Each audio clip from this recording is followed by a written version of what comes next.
A single ship turned this city into a crater, but no one saw it coming. On the morning of December 6th, 1917, Halifax woke up like any other day. Children hurried to school, dock workers gathered by the harbour, and soldiers prepared for convoys heading to Europe's front lines.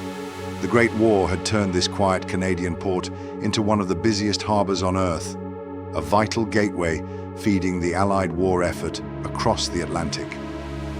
But no one knew that, within minutes, that same harbour would become ground zero for the largest man-made explosion the world had ever seen. 2 ships moved through Halifax Harbour that morning, both ordinary, both essential, and both doomed. The first was the SS Mont-Blanc, a French cargo ship loaded with a deadly cargo, over 2,300 tons of picric acid, 200 tons of TNT, 35 tons of benzol, and 10 tons of gun cotton, the kind of volatile mix used to power the war raging in Europe. Its mission, to join a convoy bound for France, carrying explosives for the Western Front.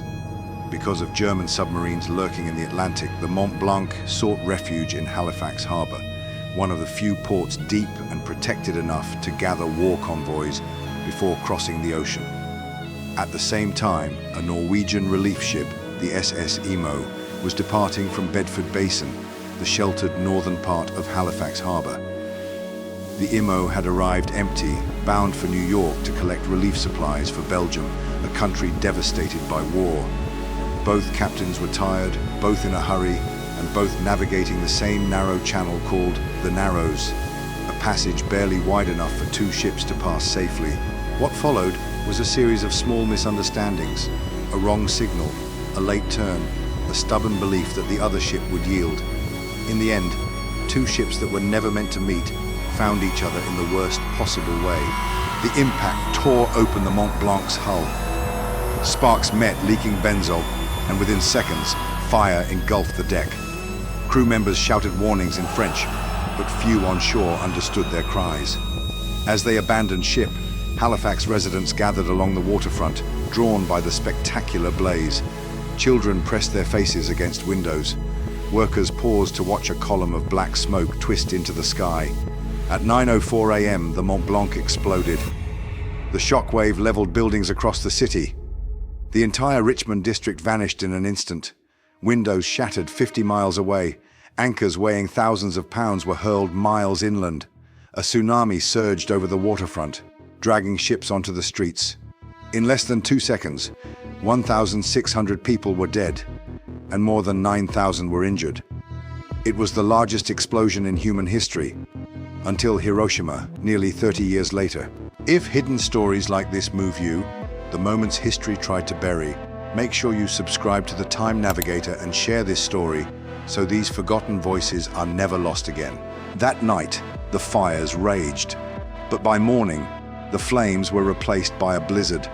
A powerful snowstorm swept across Nova Scotia, freezing the ruins and cutting off the only rail lines into the city. Relief trains from New Brunswick and Boston, loaded with doctors and supplies, were trapped in drifts for nearly 2 days. Survivors searched for loved ones beneath the snow, guided only by lanterns and hope. Families huddled in shattered basements to keep warm. The few hospitals left standing overflowed with the wounded. In the middle of the wreckage, volunteers, soldiers, nurses, civilians became heroes in silence. It was as if nature itself wanted Halifax to disappear, first by fire, then by ice. But Halifax did not vanish. Within days, relief trains from Boston finally broke through. American and Canadian rescuers worked side by side through the snow, rebuilding homes, treating the injured, and burying the dead with dignity. The outpouring of aid forged a lasting bond, one that Halifax still honors each year by sending Boston a Christmas tree, a symbol of gratitude that stands in the heart of the city every December. From tragedy came resilience. The Halifax explosion reshaped disaster response, fire safety, and medical coordination around the world. It became the event that taught humanity how to recover from the unimaginable. Today, Halifax stands strong, rebuilt from the ashes of its darkest morning. But when the wind carries across the harbour, locals say they can still feel the echo of that day. a silence that once followed a roar. A reminder that even in the calmest harbor, history can strike like lightning.